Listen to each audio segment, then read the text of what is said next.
উপস্থিতি 11ই মে ঐতিহাসিক কোরআন দিবসের যে প্রেক্ষাপট 1985 সালের 10ই এপ্রিল ভারতের কোরআনকে বাজেয়াপ্ত করার জন্য একটি রিট হয়েছিল, একটি মামলা হয়েছিল। সেখানে তারা সূরা বাকারার 191 নম্বর আয়াত এবং সূরা তাওবার 31 নম্বর আয়াত এটিকে সাম্প্রদায়িক সম্প্রীতির বিদ্বেষমূলক হিসেবে আখ্যায়িত করে এটি অজুহাত হিসেবে ভারতের আদালতে রিট দায়ের করা হয়েছিল। রিটটি দায়ের করেছিলেন পদ্মমল চোপড়া এবং শীতল সিং। সে সময়ে যিনি বিচারপতি ছিলেন জনাব পদ্মা দস্তগীর, তিনি মামলাটি গ্রহণ করেছেন। এই ঘটনাকে কেন্দ্র করে সে সময় ভারতসহ সারা পৃথিবীতে একটি প্রতিবাদের ঝড় উঠেছিল। তারই ধারাবাহিকতায় 1985 সালের 10ই মে বাংলাদেশের জাতীয় মসজিদ বায়তুল মোকাররম থেকে একটি প্রতিবাদ মিছিলের আহ্বান করা হয়েছিল।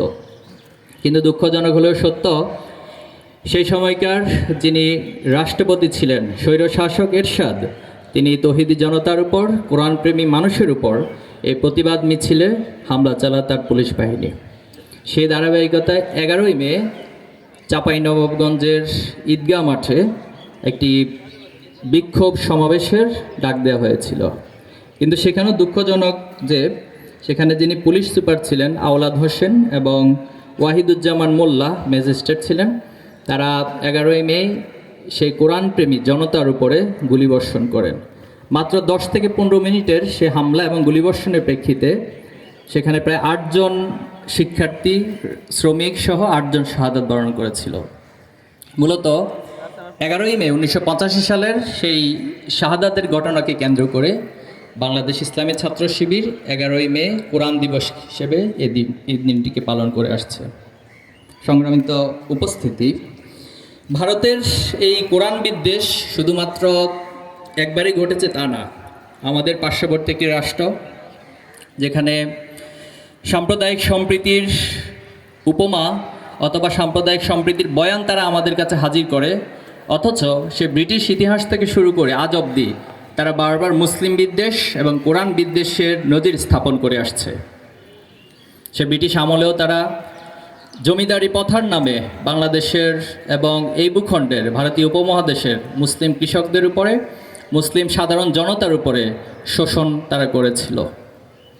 এরপরে আমরা বিভিন্ন সময়ে দেখেছি, গত সাম্প্রতিক সময়ে দেখেছি কর্ণাটকে হিজাবের উপরও তারা নিষেধাজ্ঞা জারি করেছে এবং বিভিন্ন সময়ে গুজরাটে থেকে শুরু করে ভারতের অনেকগুলো প্রদেশে মুসলিম এবং হিন্দুদের বিদ্বেষ ছড়িয়ে তারা দাঙ্গার মাধ্যমে মুসলিম নিধন এবং মুসলিম হত্যা করে আসছে। বাবরি মসজিদের ইতিহাস আমরা জানি, তারা সেই বাবরি মসজিদকে ভেঙে সেখানে মন্দির স্থাপন করেছে এবং সর্বশেষে আপনারা জানেন মুসলিম শরিয়ার যে আইন ওয়াকফ, সেই ওয়াকফের বিরুদ্ধে তারা রাষ্ট্রীয়ভাবে আইন পাশ করেছে। এই যে পার্শ্ববর্তী একটি রাষ্ট্র বারবার কোরআনের বিরুদ্ধে, ইসলামের বিরুদ্ধে মুসলিম বিদ্বেষ ছড়ানোর মধ্য দিয়ে এই ভূখণ্ডে সাম্প্রদায়িক সম্প্রীতিকে বিনষ্ট করেছে। আমরা বাংলাদেশের এই প্রেক্ষাপটে দেখেছি এখানে সবসময় বিভিন্ন সম্প্রদায়, বিভিন্ন জাতিগোষ্ঠী, বিভিন্ন ধর্মবর্ণের মাঝে অসাধারণ একটি সম্প্রীতি বিরাজমান, কিন্তু এই সম্প্রীতিকেও তারা বিভিন্নভাবে প্রোপাগান্ডা ছড়িয়ে বিদ্বেষ ছড়ানো এবং এখানে একটি দাঙ্গা তৈরির জন্য সবসময় তারা চেষ্টা চালিয়ে যায়। এজন্য আমরা আজকের এই কোরআন দিবসকে কেন্দ্র করে এটা বলতে চাই, যারাই ইসলামের বিরুদ্ধে দাঁড়িয়েছে, যারাই কোরআনের বিরুদ্ধে দাঁড়িয়েছে, শুধুমাত্র ভারতীয় উপমহাদেশ বা বাংলাদেশের এই প্রেক্ষাপটই নয়, বরং আদম আলাইহিস সালাম থেকে শুরু করে আজকের এই দিনটি পর্যন্ত যারা এই কোরআনের বিরুদ্ধে, ইসলামের বিরুদ্ধে, আল্লাহর আইনের বিরুদ্ধে দাঁড়িয়েছে, তাদের পরিণতি সবসময় ভয়াবহ এবং খারাপ হয়েছে। সম্মানিত উপস্থিতি, এই কোরআনকে ধারণ করার জন্য, কোরআনকে লালন করার জন্য আমরা আপনাদের প্রতি উদাত্ত আহ্বান জানাতে চাই। এই কোরআন শুধুমাত্র আমার সওয়াবের জন্য নাজিল হয়নি, এই কোরআন এসেছে আপনার আমার জীবনকে আমূল পরিবর্তন করার জন্য।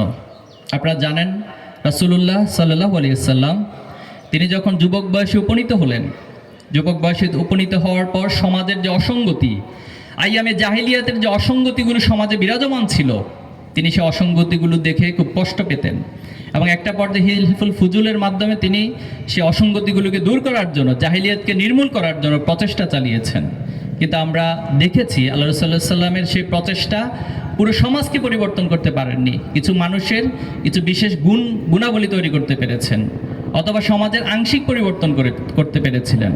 কিন্তু রাসূলুল্লাহ সাল্লাল্লাহু আলাইহি ওয়াসাল্লামের সেই ইচ্ছার সাথে, সেই প্রচেষ্টার সাথে যখন আল্লাহর পক্ষ থেকে ওহী নাজিল হলো, ওহীর মাধ্যমে যখন আল্লাহ সাল্লাল্লাহু আলাইহি ওয়াসাল্লাম সেই সমাজকে পরিবর্তন করা শুরু করলেন, তখন সেই সমাজ আইয়ামে জাহিলিয়াত থেকে একটি সোনালী সমৃদ্ধ সমাজে পরিণত হয়েছে।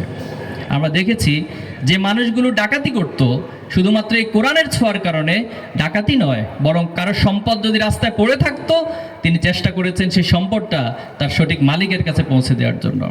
আমরা দেখেছি জাহিলিয়াতের যুগে যে মানুষগুলো দর্শন সহ নানান ধরনের অপকর্মে লিপ্ত ছিল, অনৈতিকতা লিপ্ত ছিল, সেই মানুষগুলো শুধু অনৈতিকতা থেকে মুক্ত হয়নি, বরং তাদের মধ্যে কোরআনের ছোঁয়া এমন তাকওয়া, আল্লাহর ভয় সৃষ্টি হয়েছিল, তারা কোনো নারীর দিকে তাকানোর ক্ষেত্রেও আল্লাহর সেই নীতিমালাকে অনুসরণ করে সেভাবে করে তারা তাদের জীবনকে গড়ে তুলেছিল।